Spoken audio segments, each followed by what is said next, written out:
कुंभ मेले से जुड़ी एक और खौफनाक दास्तान है जो रूह को सिहरन दे जाती है। ध्याननाथ नामक एक नागा साधु का जिक्र है जो सिर्फ अपने ध्यान और तपस्या से ही नहीं बल्कि भूतों की एक पूरी सेना को नियंत्रित करने की क्षमता रखता था। किंवदंती कहती है कि ध्याननाथ ने कई दशकों तक कठोर तपस्या की और फिर वो इतनी शक्ति प्राप्त कर चुका था कि प्राचीन युद्धों में मरे योद्धाओं की आत्माओं को वो बुला सकता था।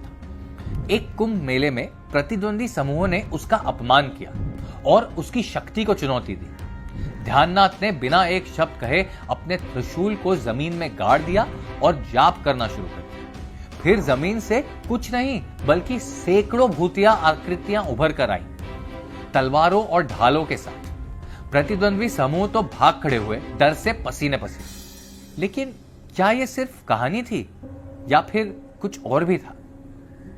आपको पता है 1962 में जब भारत चीन युद्ध के दौरान एक विचित्र घटना घटी थी। हिमालय की एक चोटी के गांव में एक नागा साधु ने चीनी आक्रमण की भविष्यवाणी की।